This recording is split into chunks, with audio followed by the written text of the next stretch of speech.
The world is full of historical treasures, whether that's for their value, their significance, or the stories that are actually attached to them. Unfortunately, the real-life Nathan Drake and Lara Croft don't really exist, at least not in the never-ending adventures that are shown in the Uncharted games, or the Lara Croft games or films. I'm disappointed too. I wish it was different. But the treasures themselves actually are real, and they're just waiting to be found.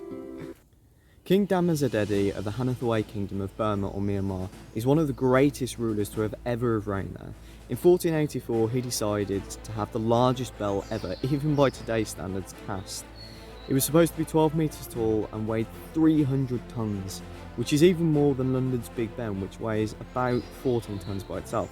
It was said to have been created by a mixture of metals, silver, gold, so it must have been worth an absolute fortune, even by their day standards, and definitely so today.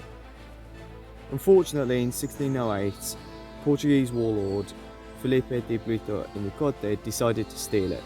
They took it from the Golden Pagoda of Dagog, or modern-day Yangon, and sent it rolling down a hill to elephants waiting by a river. Unfortunately, the bell itself sank on the raft who was carrying it.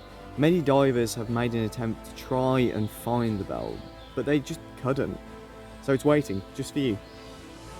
Made in the 18th century, the Amber Room was a room lined with panels of amber to store vast amounts of gold, jewels and treasures. The original room was installed at the Berlin Palace before it was gifted to modern-day Russia's Peter the Great in 1716. It was reassembled and made even larger in the Catherine Palace, close to St. Petersburg. In total, it was estimated to be worth up to £240 million in today's money, making it held as the 8th wonder of the world. But during Hitler's invasion of the Soviet Union, the Amber Room was stolen and taken to Königsberg in Germany. No one knows what happened to the panels of amber. The main theory at the moment is that they were either destroyed by Allied planes in 1944 or when the Soviets attacked in 1945. We just don't know.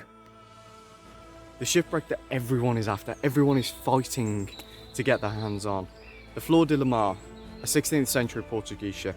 It travelled extensively across the Indian Ocean until it was ordered to help out on the invasion of Malacca, modern day Malaysia. Now, after the invasion in 1511, unfortunately it sank just off the coast of Sumatra. It was so close, and nobody's been able to find it, but according to most reports, the ship itself should contain wealth of over $200 billion in modern day money. Jewels, gold, silver, all just waiting to be found. Goro no Udo Masamune lived from 1264 to 1343 and is thought by some to be the greatest sword maker in the history of Japan. One of his swords, the Honjo Masamune, was eventually owned by Tokugawa Ieyasu, the first shogun of Japan when the country united in the 16th century. It was passed through the Tokugawa family until the Americans took it after their occupation of Japan at the end of World War II. Their fear was that the sword and others like it could be used against them, but the sword itself never reappeared, and it's unknown where the sword is today. The Dead Sea Scrolls have become world famous since their discovery by a Bedouin in 1946 in Palestine. Later discoveries of 11 caves found 972 texts and papyrus.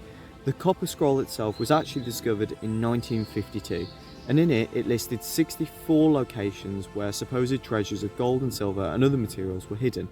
Unfortunately, the text itself was written as though the reader would already know where those places were, which doesn't help because that person died hundreds and thousands of years ago.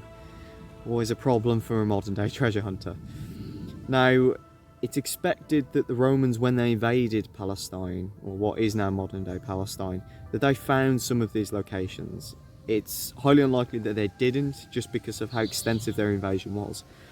But that doesn't mean that there aren't some still around, and those are the ones that we can find.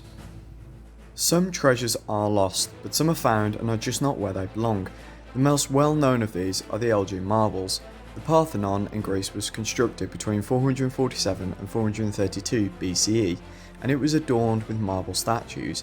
In 1799, the 7th Earl of Elgin, Thomas Bruce, was sent to Greece to create closer ties with the Ottoman Sultan Selim III. He was asked to create casts of Greece's monuments, but by then the Parthenon was difficult to approach, so he asked the Sultan for a firman, or special permission for the project to commence. In 1801, the Sultan issued the following: when they wished to take away some pieces of stone with old inscriptions and figures, no opposition be made. Elgin interpreted this to mean that he could dismantle and export any piece of interest to him, and so he did, removing 15 metopes, or around half of the surviving frieze. The language of the firman is uncertain and has been the focus of many debates.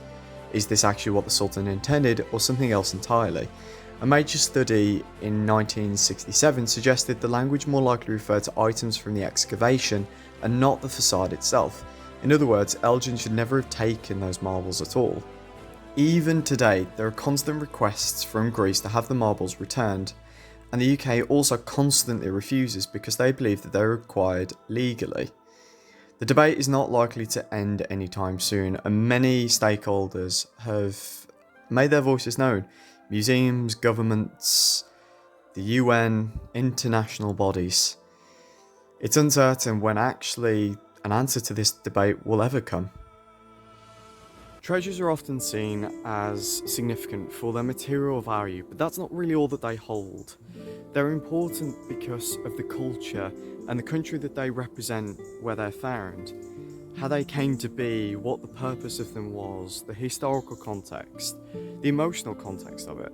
Just like we're seeing with the Elgin marbles, now everyone wants to be like Nathan Drake, me included. I'm no different. But we need to remember the other stuff because it's the other stuff that actually matters. But even if that is the case, happy hunting.